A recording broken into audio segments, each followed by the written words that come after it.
Donc, comme je disais, c'est peut enregistré.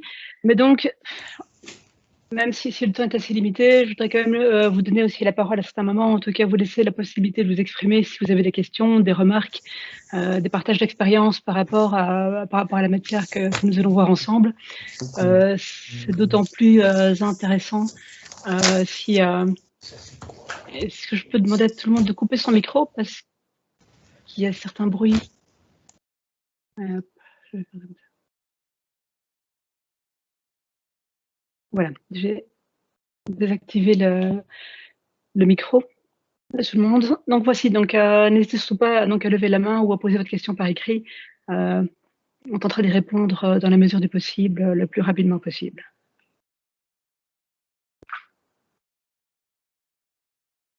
Si vous ne m'en voulez pas, je vais couper ma caméra.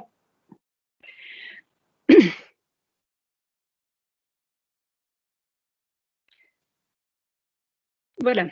Donc tout d'abord, la petite histoire des autorisations. On va voir un petit peu d'où on vient et où on en est actuellement. On va voir ensuite un petit peu dans le vif du sujet les autorisations ou protocoles, dans quel cas est-ce que c'est l'un, dans quel cas est-ce que c'est l'autre, et les liens qu'ils ont avec le RGPD, ou en tout cas les éléments du RGPD qui sont mis en avant lorsque l'on fait une demande d'autorisation ou un protocole pour accéder à des données d'une source authentique. On verra brièvement le cas du registre national. Ensuite, les autres cas particuliers qui sont plutôt spécifiques à la Banque Carrefour, de la sécurité sociale.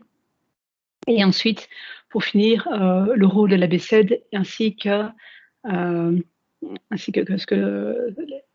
qu'elle peut apporter donc justement dans le cadre des protocoles et des échanges de données. Donc tout d'abord, la petite histoire des autorisations. D'où on vient.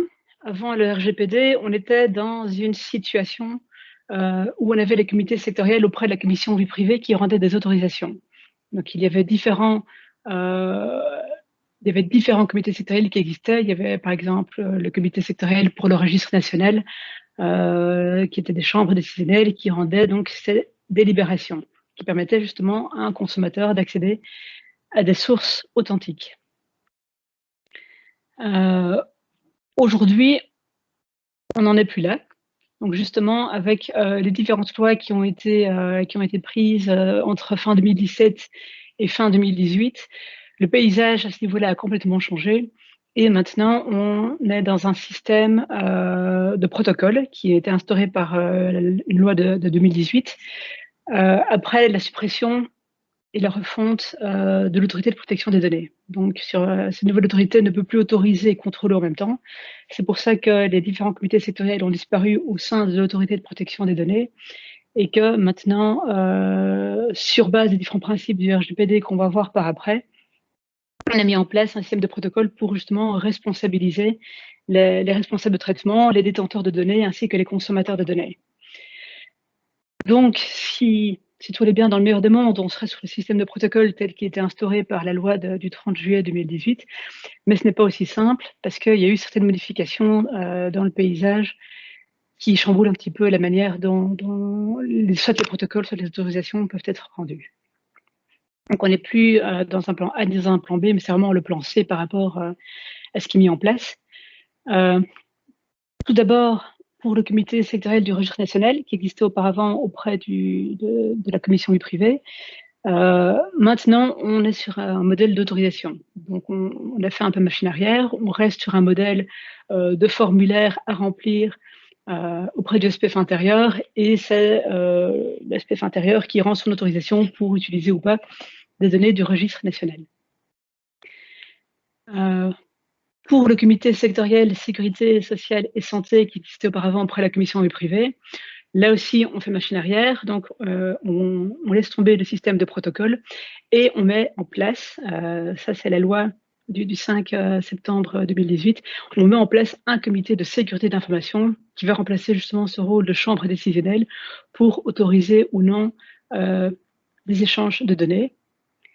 Et pour le reste des sources authentiques qui peuvent exister au niveau de l'autorité fédérale, donc Banque Carrefour d'entreprise, la DIV, le SPE Finance pour l'avertissement extrait de rôle, on est normalement sur un système de protocole, mais on le verra par la suite en fin de présentation. On peut aussi parfois de nouveau quand même être confronté au comité de sécurité de l'information. Alors, je sais que ce comité de la sécurité de l'information, pour l'instant, fait parler de lui. Il y a eu beaucoup d'actualités à ce niveau-là dans les médias très récemment par rapport à la manière dont ce réseau sécurité sociale est mis en place, ce comité de la sécurité de l'information et les bases de données et autres.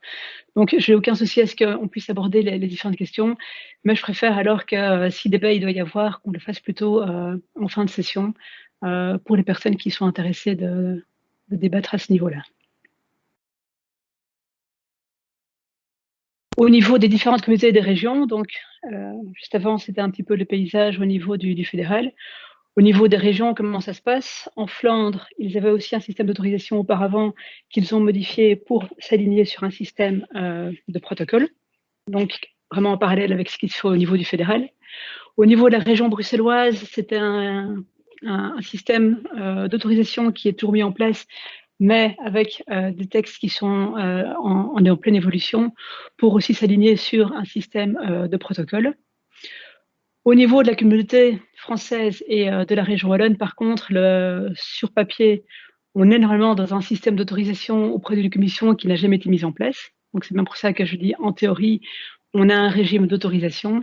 Mais donc la réflexion doit se faire maintenant pour savoir quel chemin prendre, vers où aller, en sachant que il est quand même fort probable qu'on s'aligne à terme sur un système de protocole. Et par contre, pour la communauté germanophone, à ce jour, il n'y a pas de régime connu, mais en tout cas, il y a des éventualités de collaboration avec ce qui va se faire au niveau de la communauté française et la région wallonne, où il y a des mutualisations qui pourraient être mises en place pour justement mutualiser tout ça. Venons-en maintenant tout d'abord, est-ce que vous avez des questions sur la première partie qui a déjà été vue? S'il n'y a pas de questions actuellement, alors je vais poursuivre.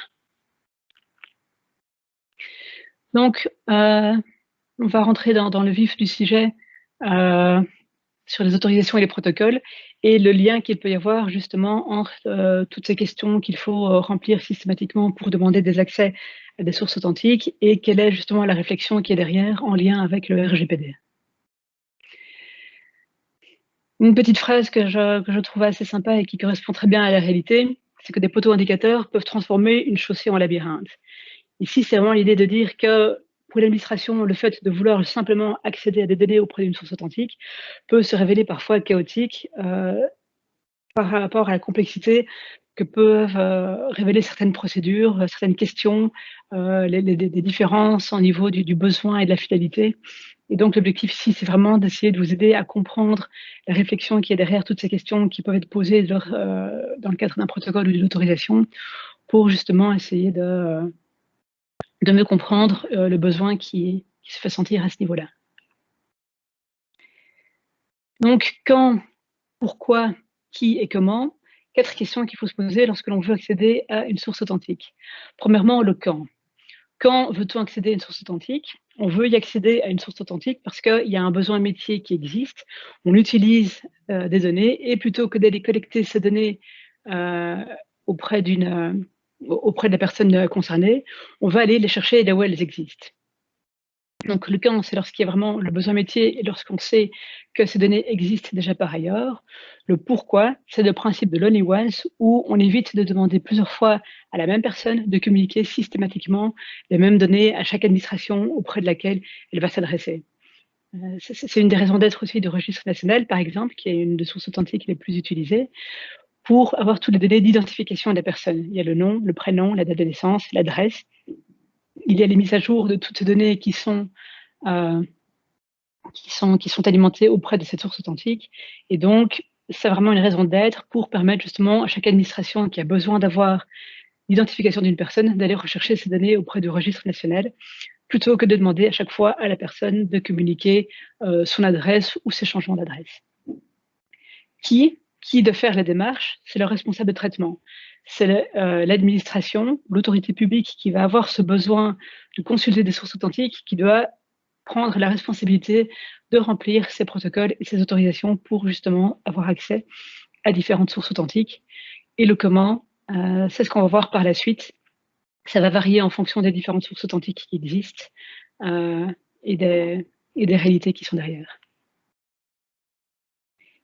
Ici, vous avez quelques exemples de questions qu'on peut retrouver dans les formulaires, que ce soit des formulaires du registre national, du SP Finance ou de la BCE, où on doit décrire le flux, on doit décrire les modalités d'information aux personnes dont les données sont traitées, on doit décrire quelles sont les données dont on a besoin, quel est le besoin exact, prouver la proportionnalité, quelle est la durée de conservation, et on va voir que tous ces éléments de ces questions sont en fait extrêmement liés à différents principes du RGPD.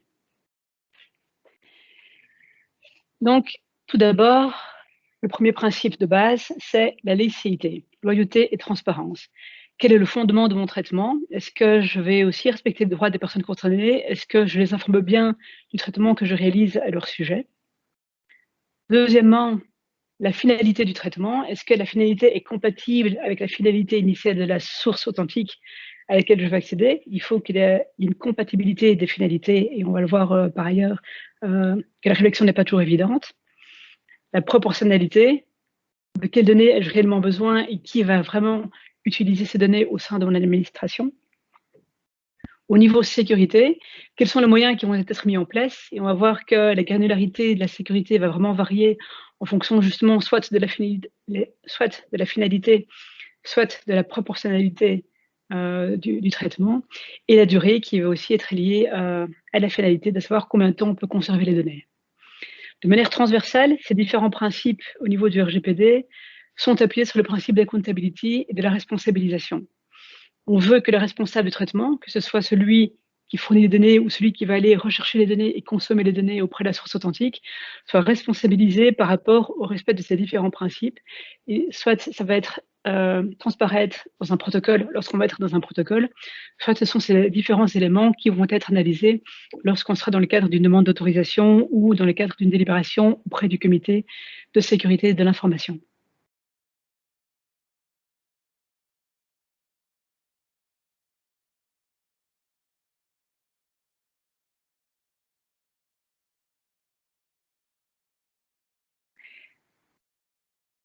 Tout d'abord, donc la laïcité. Laïcité et transparence. Pour pouvoir mettre en place un traitement, donc ici je vais essayer de limiter la réflexion par rapport au cadre des autorisations sans rentrer vraiment dans toute l'explication du RGPD. Donc, pour pouvoir avoir accès à une source authentique, c'est qu'on a un besoin métier, c'est qu'on a un traitement qui doit être fait. Ce traitement, pour le métier, se base soit sur le consentement, un contrat, une base légale, l'intérêt légitime, une mission d'intérêt public ou la sauvegarde d'intérêts vitaux. Vraiment, on doit être dans un de ces cas-là. Généralement, on va le voir juste après, que pour une autorité publique, c'est principalement donc, la base légale, la mission d'intérêt public ou l'intérêt légitime qui pourrait être utilisé pour pouvoir justifier le fait qu'on met en place un traitement et qu'on a un besoin pour aller rechercher des données auprès d'une source authentique. Il ne faut pas non plus oublier l'information à la personne concernée. Soit quand les données sont directement collectées auprès de la personne, on doit informer la personne concernée au moment de la collecte de ce qu'on va faire avec ces données. Si jamais les données ne sont pas collectées directement auprès de la personne, à ce moment-là, le RGPD impose que ce soit lors de la première prise de contact avec la personne qu'on l'informe des données qui ont été utilisées à son sujet. Il faut aussi, justement, dans le cadre du RGPD, et ce sont des questions qui reviennent dans les demandes d'autorisation ou dans les protocoles, il faut aussi dire comment est-ce qu'on respecte les droits de la personne concernée. Quel est le moyen d'information qu'on va mettre en place? Comment est-ce qu'on va permettre à la personne d'accéder à ces données ou d'avoir une copie de cette information? Donc, il faut vraiment s'assurer, tant du côté du fournisseur que du consommateur, que les règles du RGPD sont vraiment respectées. Et ce sont ces éléments-là qu'on va retrouver généralement dans le protocole ou dans une autorisation. Il faut aussi la désignation d'un DPO qui est obligatoire, d'autant plus quand on est dans le cadre d'un échange avec des autorités publiques. Donc, comme je le disais, pour la laïcité, quelle est la laïcité spécifique pour le secteur public? Ce sera souvent la base légale ou la mission d'intérêt public. L'intérêt légitime peut être utilisé uniquement dans certains cas, mais l'intérêt légitime ne pourra jamais être utilisé pour des raisons de mission de service public. Je m'explique. Lorsque, par exemple, le SPOE met des caméras de surveillance à l'entrée de certains bâtiments ou instaure un système de registre qu'il faut signer lorsqu'on se rend dans un bâtiment. Il n'y a pas de base légale spécifique par rapport à ça, qui impose justement aux SPOI de surveiller ces bâtiments. Il n'y a pas non plus une mission d'intérêt public de surveillance de ces bâtiments. C'est l'intérêt légitime du SPOE, en l'occurrence, de pouvoir surveiller ces bâtiments, de savoir qui rentre et qui sort de ces bâtiments. Donc ici, ce sont des traitements qui sont mis en place sur base de l'intérêt légitime, mais qui ne sont pas en lien avec les missions de service public. Et donc, le RGPD préconise aussi que pour les services publics, pour éviter qu'il y ait justement ce problème d'interprétation par rapport à une mission d'intérêt public qui n'aurait pas de base légale, que chaque mission d'une autorité publique ait un fondement légal, une base légale, un décret, une loi qui appuie justement sa mission pour qu'on puisse justement se raccrocher à quelque chose et savoir qui est le responsable de traitement et comment doivent être encadrés les différents traitements qui y sont liés.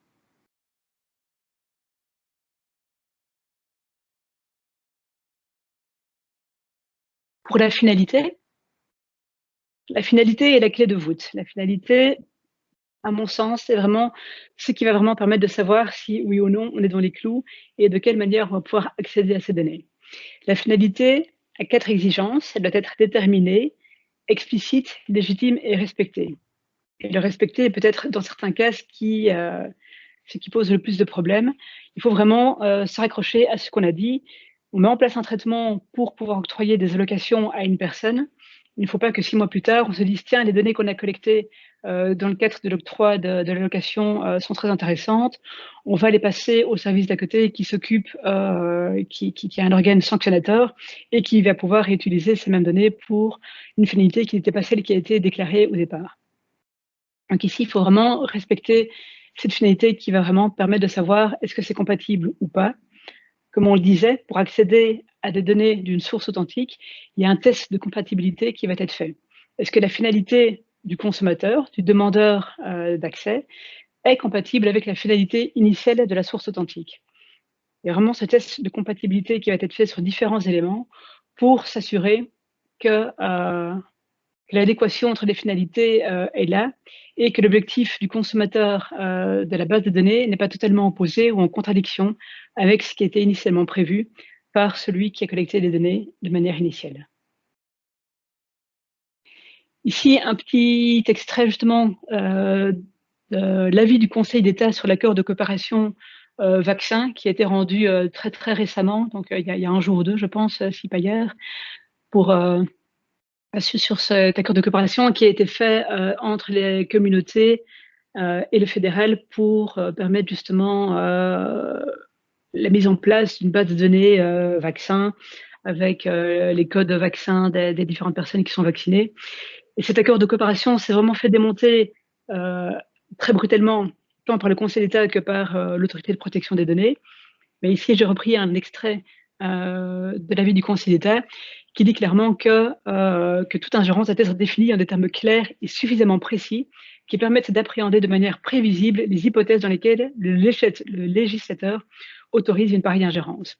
Donc ici, on est vraiment sur quelque chose qui doit être défini, prévisible, délimité, pour que justement le texte de loi qui va pouvoir permettre à une autorité publique d'aller accéder à d'autres sources authentiques, qu'on sache clairement quel est le périmètre dans lequel ces données peuvent être utilisées. Il faut vraiment qu'il y ait ce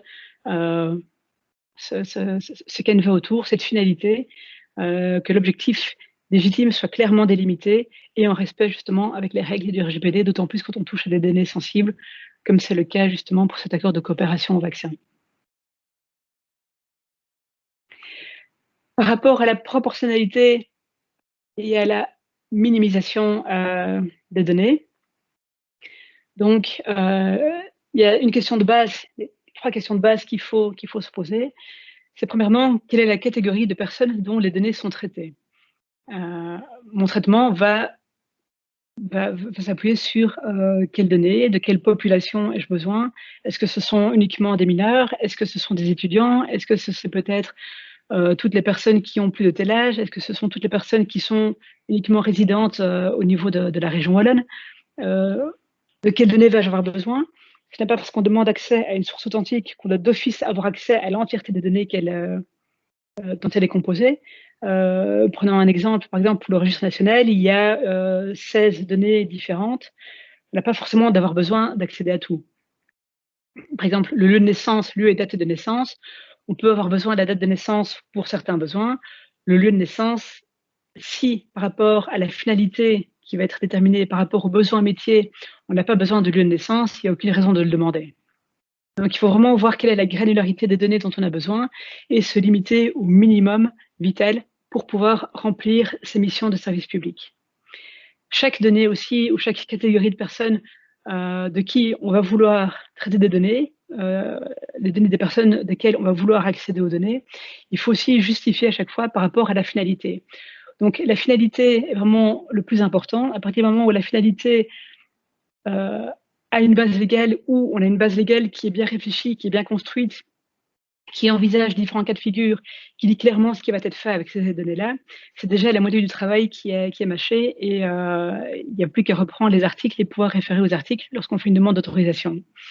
C'est pas souvent le cas parce que actuellement, on se rend compte souvent que les demandes d'autorisation dérivent de textes de loi ou d'ordonnances ou de décrets qui sont déjà mis en place et où parfois il faut gratter un petit peu plus loin ou rassembler différents textes pour pouvoir justifier par rapport à la finalité. Donc c'est aussi une réflexion intéressante d'avoir des textes qui sont bien construits initialement pour justement avoir plus facile dans le cadre des échanges de données. Par rapport à la proportionnalité et à la minimisation des données, il y a aussi une réflexion plus poussée à avoir, qui est quels sont les agents qui vont avoir accès, qui vont traiter les données. Et est-ce qu'on va communiquer des données à des tiers? Le fait de savoir quel agent va accéder aux données, il faut aussi minimiser le plus possible.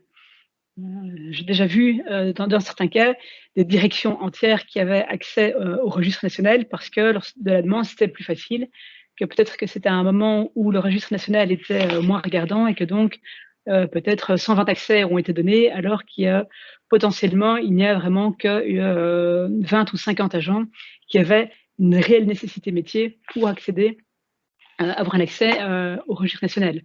Une secrétaire dans certains cas ou un responsable de la communication n'a pas forcément besoin d'accéder aux données du registre national. Donc ici, il faut aussi vraiment avoir une réflexion plus poussée pour savoir qui accède aux données, quels sont les agents. Je prends souvent l'exemple du registre national, mais c'est peut-être aussi un exemple qui est le plus parlant, parce que dans ce cadre-là aussi, il faut communiquer au registre national l'ensemble des noms des agents qui ont un accès pour que des contrôles puissent être faits a posteriori.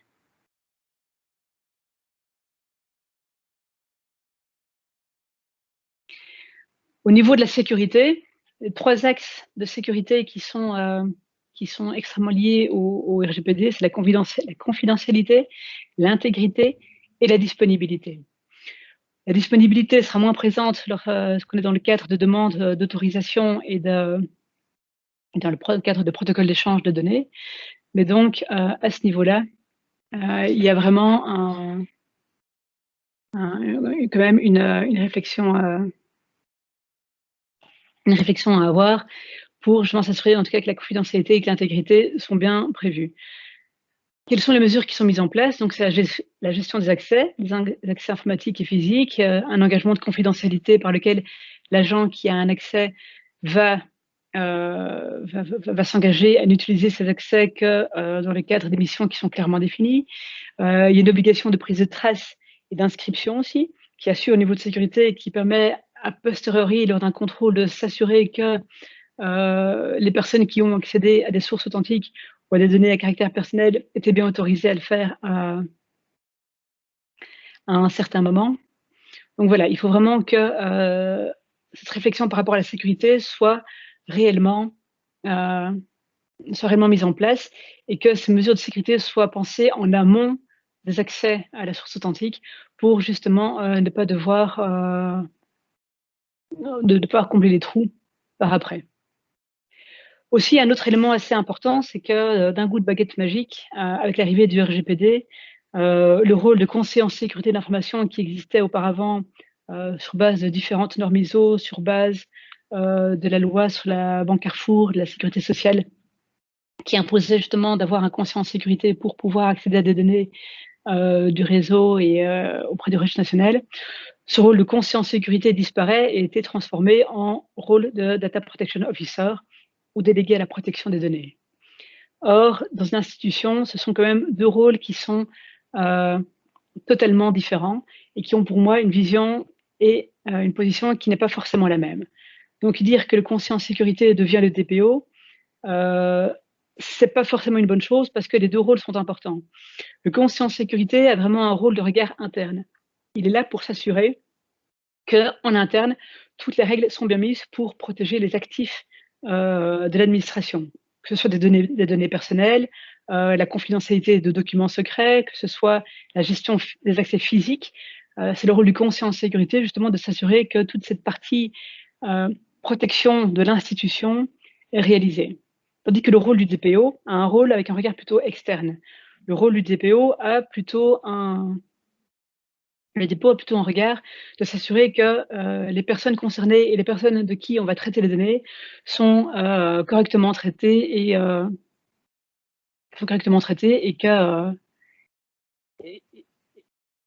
qu'il n'y ait pas d'abus qui est fait par rapport à ce niveau-là.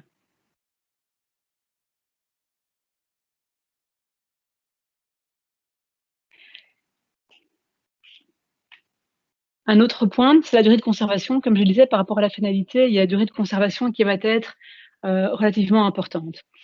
Donc, par rapport à la finalité, on aura le droit, en tout cas si c'est justifié, de pouvoir conserver les données pendant un certain temps. Alors, il n'y a pas de bonne ou de mauvaise réponse, et cette durée de conservation va vraiment fluctuer d'un dispositif à l'autre, mais il faut toujours que ce soit justifié par rapport à cette finalité. Donc, ça dépend d'un dispositif qui peut avoir une certaine durée pour un recours, pour des obligations légales spécifiques à un métier en particulier de conservation pendant un certain temps. Donc, toute cette réflexion-là doit être menée à un certain moment, par rapport toujours au cadre légal, par rapport à la finalité qui va être mise en œuvre. Et il ne faut pas non plus oublier que justement, cette durée de conservation, le pendant par rapport à ça, est de dire qu'il va falloir effacer les données après un certain temps. On peut conserver les données pendant un certain temps, mais après la durée délimitée, il va falloir effacer ces données. Donc, cette réflexion doit aussi être menée en amont, au moment où on met en place le traitement, pour pouvoir justement soit anonymiser, soit effacer les données dont on n'a plus besoin et qui ne correspondent plus à ce qui a été autorisé dans un protocole ou dans une autorisation.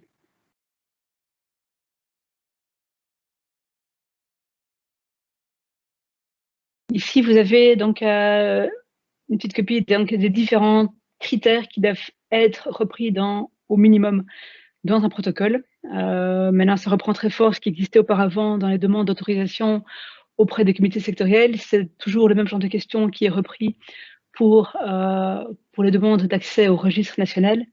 Et donc voilà, ça donne un petit peu une étendue des différents critères qui sont demandés à différents moments. Est-ce qu'il y a encore des questions pour l'instant? Je vois qu'il y a une question par rapport à la mission d'intérêt public qui est très large, mais je ne sais pas si j'ai répondu à la question ou pas. Je viens de la voir seulement maintenant.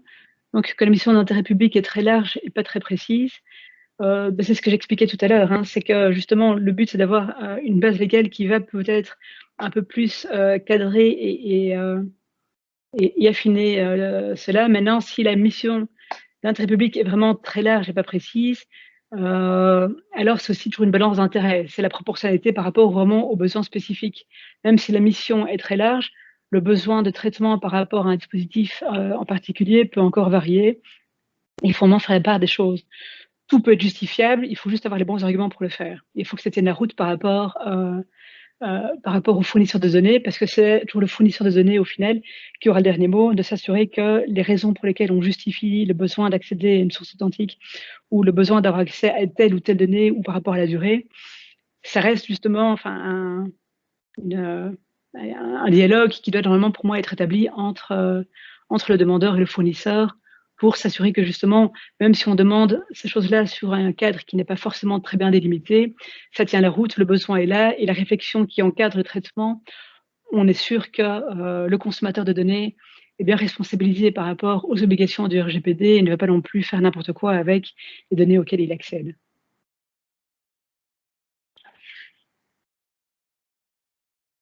Est-ce qu'il y a encore d'autres questions pour l'instant? Très bien. Alors je pense pas qu'il y ait de questions. Je n'en vois pas en tout cas. Ok, alors voilà. Donc un petit focus sur le registre national. Donc, comme je le disais, pour le registre national, on est passé d'un comité sectoriel à un système d'autorisation où on envoie un formulaire de demande auprès du SPF intérieur. Donc, c'est un formulaire à compléter. Donc, on s'éloigne du protocole qui avait été prôné en juillet 2018. Et donc, c'est un formulaire unique pour les différentes données du registre national, du registre de la population, du registre d'attente. C'est un formulaire qui est assez lourd et qui n'est pas très convivial. Mais donc voilà, ça, à ce niveau-là, il y a vraiment très peu de marge de manœuvre pour le demandeur par rapport à ça. Il y a toujours moyen d'échanger par rapport aux analystes qui étudient les différentes demandes pour compléter et communiquer certains éléments d'information en plus. Mais donc le Canva est quand même assez bien fermé. Et donc il y a vraiment très peu de marge de manœuvre pour sortir de ce cadre, de ce formulaire qui est très très lourd. Pour ceux dans l'assistance qui l'ont déjà rempli, j'imagine qu'ils seront d'accord avec moi pour dire que voilà, si le jour où on peut améliorer certaines choses, j'espère qu'on pourra le faire. Le cas particulier du numéro du registre national. En toute logique, et donc ça a évolué ici très récemment, c'était fin 2018, la loi du registre national imposait de demander une autorisation, même pour utiliser le numéro de registre national, même s'il n'y avait pas un accès physique au registre national derrière. Donc, simple fait de collecter et d'utiliser le numéro de registre national nécessitait de faire une demande auprès du comité sectoriel. Donc aujourd'hui, ils ont légèrement assoupli les règles à ce niveau-là, et donc on peut utiliser le registre national dans certains cas. Tout d'abord, la petite distinction entre le registre national et le NIS, c'est la même structure. La seule chose, c'est que le numéro de registre national est attribué à tout Belge, tandis que le numéro NIS est un numéro qui est attribué à des personnes qui ne sont pas belges, mais qui sont résidentes sur le territoire belge. Donc le numéro NIS, qui est un numéro qui est attribué par la Banque Carrefour Sécurité Sociale, est libre d'utilisation, mais le numéro de registre national, lui, est protégé par la loi. Donc, les cas particuliers de l'utilisation du numéro de registre national, donc les cas où ce n'est pas nécessaire, donc les cas où, avec l'évolution de la loi, on va pouvoir utiliser le numéro de registre national sans passer par une demande d'autorisation. Premièrement, il y a lorsque l'utilisation est explicitement prévue par une loi ou un décret. Donc, dès le moment où, dans un texte légal, on va autoriser l'administration à utiliser le numéro de registre national comme clé unique d'identification des personnes qui sont visées par un traitement spécifique, il n'y a plus besoin de faire une demande spécifique auprès du registre national. On parle vraiment ici uniquement de l'utilisation du numéro. Deuxièmement, c'est lorsque la prise de connaissance du numéro lors de la lecture de la carte d'identité ou lorsqu'on utilise le numéro de registre national pour identifier ou authentifier quelqu'un via une application informatique. Dans ces différents cadres-là, et ce sera également le cas pour les services de confiance qualifiés, il n'y aura plus de nécessité de demander une autorisation d'utiliser le numéro de registre national. On pourra le faire librement, mais uniquement dans le cadre qui sont visés ici.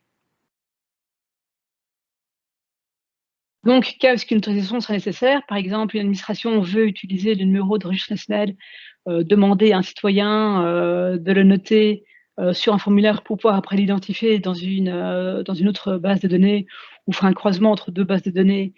S'il n'a pas eu une base légale qui lui permet d'utiliser ce numéro-là, il devra demander une autorisation spécifique auprès du registre national pour pouvoir utiliser le numéro de registre national.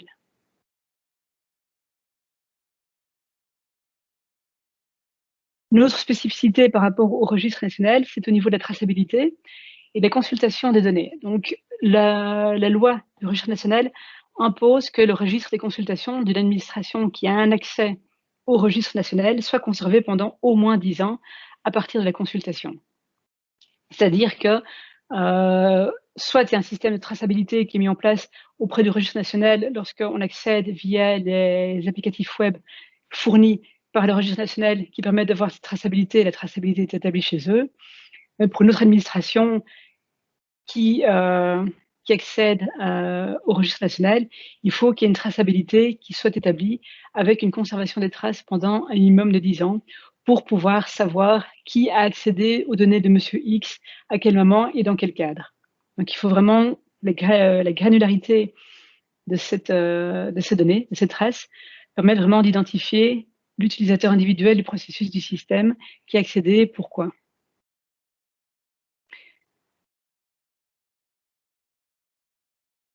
Je vois qu'il y a une question. Comment procédera-t-on pour le cas où l'autorisation n'est plus nécessaire? Je n'ai pas compris. Je vais revenir sur le slide qui correspond au cas où... Ici, on voit vraiment, on parle de l'utilisation. Donc, ça veut dire que soit dans le premier cas, lorsque c'est explicitement prévu par la loi, on parle vraiment de l'utilisation du numéro. Hein. Donc, il n'y a aucun accès physique au registre national, c'est juste pouvoir demander sur un formulaire à la personne de noter elle-même, peut-être à la main, lors d'une collecte unique, le numéro de registre national, pour pouvoir le croiser éventuellement avec une autre base de données ou pour, comme clé d'identification unique de la personne. Lorsque c'est prévu par un décret, vous pourrez juste le collecter, tout simplement, sans aucun souci. Avant, pour tout ce qui était processus via des lecteurs de cartes d'identité électronique ou alors des systèmes d'identification, il fallait une autorisation. Donc ici, on peut parler de processus comme ITSMI, comme Sésame, comme les connexions via une carte d'identité sur mon espace, par exemple, qui permet de faire des formulaires en ligne en région et en fédération, justement via ces processus de mon espace. Avant, on aurait été obligé de faire cette demande d'autorisation d'utiliser le numéro RN pour permettre à la personne physique de se connecter à une application. Maintenant, ce n'est plus le cas, parce qu'il n'y a pas de récupération du numéro RN par l'autorité publique. C'est juste un lien technique qui va permettre à la personne qui va s'identifier avec sa carte d'identité électronique, le système automatiquement fait le lien avec les données qui correspondent à la personne. Est-ce que ma réponse répond à votre question? Donc, il faut bien distinguer le fait d'utiliser le numéro ARN ou d'accéder au registre national, qui sont vraiment deux choses différentes. Donc voilà, si c'est plus clair, tant mieux. Je vais reprendre alors. Donc voilà, comme je disais ici, donc la traçabilité, donc ça peut être assez conséquent, mais l'intérêt justement de cette traçabilité est vraiment importante. D'ailleurs, tout citoyen peut aller sur le site du registre national, sur l'applicatif Mon Dossier, et peut savoir qui est venu consulter ces données dans les 6 derniers mois. Donc voilà, n'importe quel citoyen peut le faire. Donc si vous ne l'avez jamais fait, c'est toujours intéressant de savoir quelle autre autorité publique est peut-être venue consulter vos données dans les 6 derniers mois. Les cas particuliers vont concerner principalement donc, les sources authentiques fédérales et la création et la mise en place justement de ce comité de la sécurité de l'information. Donc, il y a différentes lois qui ont été modifiées par la loi du 5 septembre 2018, donc ce que je vais appeler la loi BCSS, la loi BOSA, anciennement FEDICT, et la loi sur les finances, mais qui est moins importante à notre niveau. Donc, ces 3 lois ont été modifiées pour mettre en place un système qui bypasse ou qui transforme ce système de protocole en un système de demande d'autorisation et de délibération par le nouveau comité de sécurité de l'information qui a été mis en place. Donc ici, vous avez la structure de ce comité de la sécurité de l'information. Il y a 2 chambres distinctes. D'une part, la chambre sécurité sociale et santé qui est rattachée et qui dépend de la BCSS et du réseau e-health. Et de l'autre côté, vous avez donc la chambre autorité fédérale qui dépend du SPF appui stratégie, donc qui dépend de BOSA. Et puis, dans certains cas, vous avez une chambre réunie avec des représentants des 2 chambres susmentionnées qui va intervenir. Ça, c'est donc la nouvelle structure du CSI. Alors, quand est-ce que ce comité de la sécurité d'information va intervenir et quand est-ce que ces chambres vont vont intervenir, c'est principalement dans le cadre du réseau de la Banque Carrefour et de la Sécurité sociale.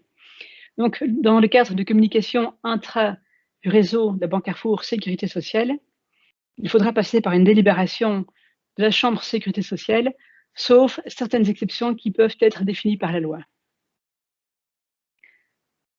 Donc, à partir du moment où la loi, donc, ici, on voit bien que donc, la loi pourrait bypasser donc, ce système tant de protocole que de contrôle par le comité de la sécurité de l'information, en permettant à différentes entités internes du réseau BCSS de s'échanger des données entre elles. Deuxièmement, c'est la communication du réseau de la Banque Carrefour Sécurité sociale vers des autorités autres que celles du réseau BCSS ou des autorités autres que fédérales. Donc, ce serait par exemple des autorités régionales ou communautaires. À partir du moment où le réseau BCSS est le fournisseur de données vers ces autorités-là, il faudra aussi, alors à ce moment-là, une délibération de la Chambre Sécurité sociale du Comité de la sécurité de l'information. À partir du moment où c'est une autorité fédérale qui est demandeuse d'avoir accès à des données du réseau primaire, à ce moment-là, ils peuvent faire un protocole, ou s'il n'y a pas d'accord entre eux, ce sera les chambres réunies, parce que d'un côté, il y a l'autorité fédérale, de l'autre côté, on est dans la sécurité sociale, et donc s'il n'y a pas d'accord au niveau d'un protocole, ce seront les chambres réunies.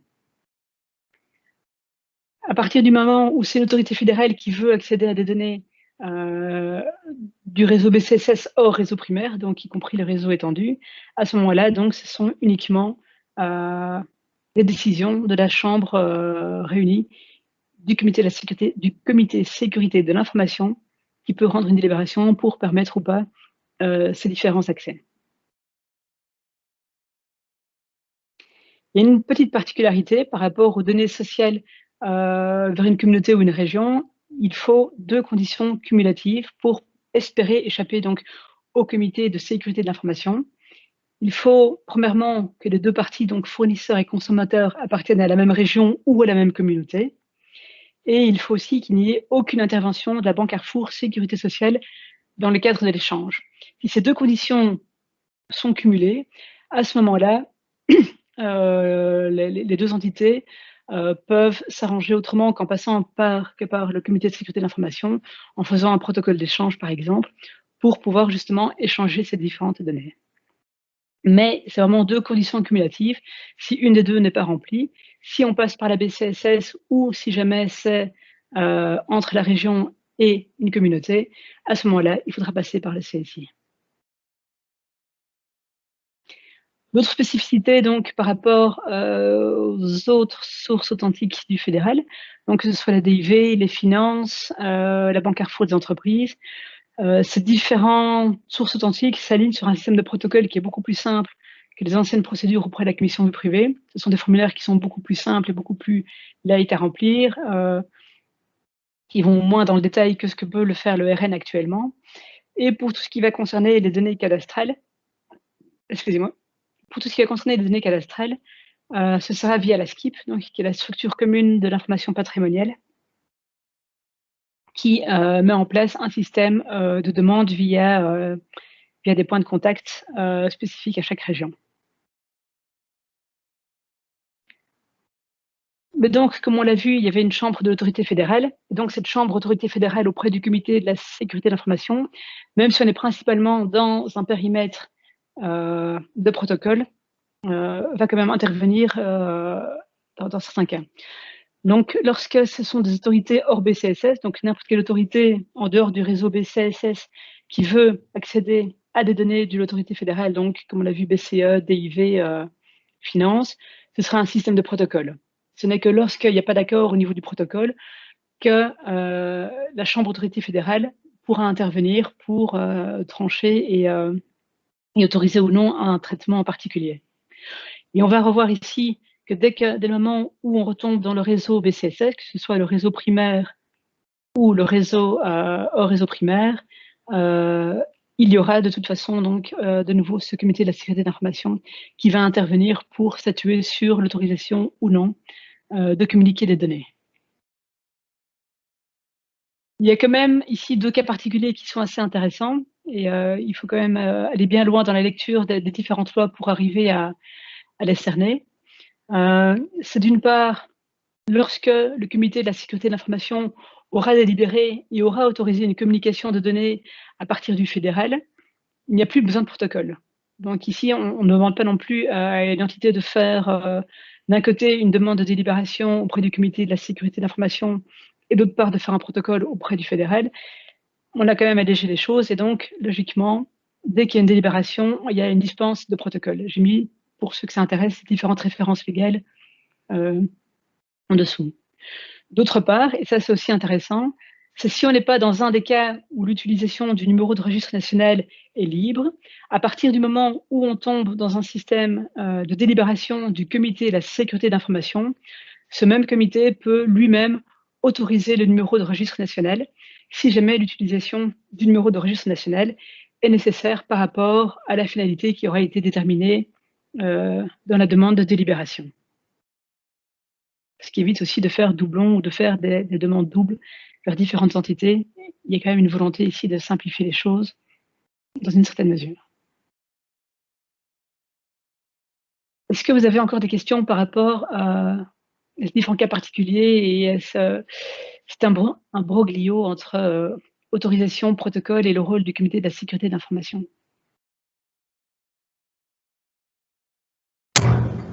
Moi, j'ai une question un peu plus générique. Tu peux la poser? Oui. Ouais, elle est un peu plus générique et un peu plus, je pourrais dire un peu plus naïve. Dites-moi un peu, quelle est la différence entre le RN que je lis sur ma carte d'identité, le NIS, le BIS et autres? Numéro NIS, numéro BIS, c'est la même chose. Hein. Le numéro NIS, c'est normalement le numéro qui est lié au service en lien avec la sécurité sociale, oui. Mais le NIS correspond au RN ou au RN BIS. Donc, le numéro que j'ai sur ma carte d'identité, c'est quoi finalement? C'est le numéro de registre national? C'est le numéro de registre national, mais qui correspond, le NIS est le même que le numéro de registre national. Oui. Le numéro BIS, qu'on appelle NIS aussi, c'est l'appellation qui peut porter à confusion. Oui. Donc, le numéro de sa carte d'identité, c'est le numéro de registre national. Si vous n'êtes pas repris dans le registre national, on vous octroie un numéro de registre national BIS, donc qui a la même structure, la même construction que le numéro de registre national. Mais ce numéro de registre national BIS n'est pas géré par le registre national, il est géré par la Banque Carrefour Sécurité Sociale. D'accord. Alors, tantôt, on avait parlé des étrangers qui n'ont pas vraiment de lien avec la Belgique, qui ont quand même ce numéro-là. Alors, finalement, quand ces étrangers ont finalement des liens établis avec la Belgique, ils sont résidents permanents ou bien ils changent de nationalité, ainsi de suite, ce numéro-là devient un numéro RN ou bien on change de numéro, là, donc un autre numéro. Comment ça se passe? Non, justement, les étrangers ont un numéro RN bis, oui, qui est attribué par la sécurité sociale parce qu'à partir du moment où ils sont résidents, ils sont affiliés à différents services de sécurité sociale en Belgique. C'est pour ça. Donc c'est comme aussi un étudiant étranger, qui viendrait s'installer ou suivre des études en Belgique. Les écoles supérieures peuvent lui octroyer un numéro d'identification national qui serait un numéro RN bis. Ok. Alors, lequel est maintenant confidentiel? Lequel où on a besoin des autorisations pour manipuler? C'est simplement le RN? C'est le numéro RN. Le numéro RN qui est attribué sur base de la loi de 83. C'est le seul numéro qui est protégé. Je sais que la différence, c'est très compliqué de saisir la nuance qu'il y a entre les deux. Et donc, d'un côté, il y a le numéro qui est attribué aux Belges, l'autre numéro qui est attribué par la Banque Carrefour Sécurité Sociale aux non-belges. Donc, ce numéro RN bis est libre d'utilisation, tandis que le numéro RN belge, on va dire, lui est protégé par la loi. Ok, ça va. Il ne faut pas savoir si c'est justifié, si c'est juste ou pas, mais voilà, disons que la situation est celle-là. Et ok, ça va. Ça n'a pas l'air simple. Ça n'a pas l'air simple. Je t'en prie. Oui. Alors, je vois qu'il y a encore une autre question où l'APD n'intervient pas dans les autorisations d'échange de données. Non, l'APD n'intervient plus dans les échanges de données.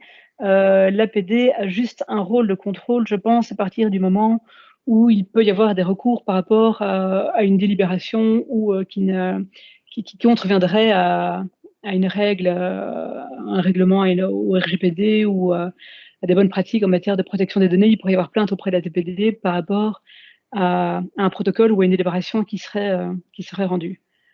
Mais l'APD n'intervient plus directement dans les demandes d'autorisation d'échange de données. C'est vraiment de consommateur à fournisseur ou via le comité de sécurité d'information.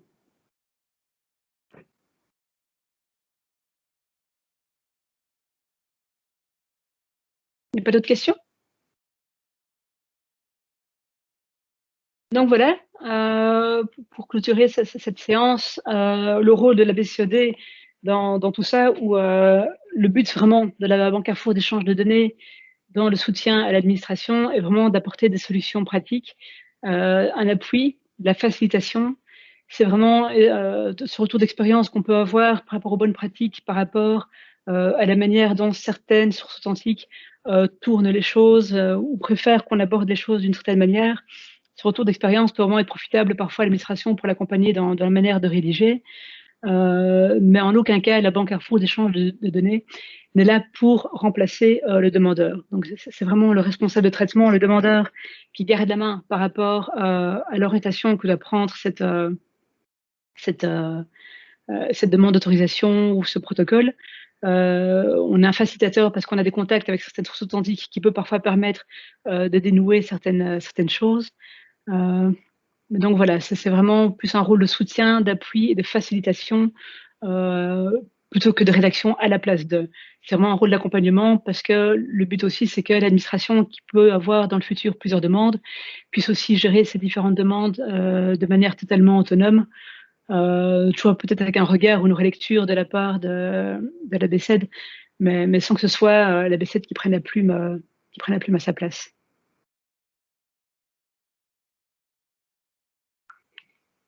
Venir, donc je pense que les slides, vous pourrez avoir les slides par après, en tout cas les consulter.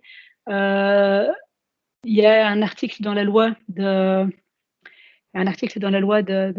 2018 qui oblige justement donc les consommateurs et les fournisseurs de données à publier sur leur site les protocoles, en tout cas, ou les délibérations. Et donc, ces différents protocoles, on a essayé un petit peu, parce que c'est pas toujours chose aisée, d'aller voir sur les sites des différentes sources authentiques du fédéral pour récolter les différentes adresses, ou en tout cas sous-sites ou sous-sites web, où ils ont répertorié ces différents protocoles qui n'ont clairement pas pignon sur rue. Et donc voilà, on pourra vous communiquer ça. Ça vous permettra peut-être de faire des recherches par rapport aux anciennes délibérations RN, aux autorisations qui sont rendues, aux autorisations générales qui existent encore, que ce soit auprès de la Banque Carrefour, Sécurité sociale, des décisions du CSI. Donc voilà, on essaie de faire un petit peu, de rassembler tout ça sur un site avec des hyperliens, on essaie de les mettre à jour, mais donc voilà, on n'est pas toujours maître des changements qui peuvent survenir par ailleurs. Dans ce cas, l'objectif est quand même de faciliter la chose et les recherches pour ceux qui sont intéressés, pour se documenter sur les différentes autorisations ou protocoles qui existent par ailleurs.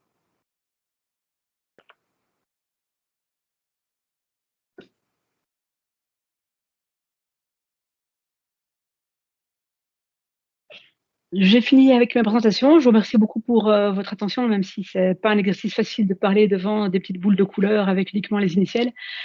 Mais donc voilà, si vous avez encore des questions, je suis tout à fait disponible pour y répondre, que ce soit maintenant, oralement. Je pense qu'on a encore quelques minutes avant le retour en plénière, que ce soit dans le chat, que ce soit encore par email, par après.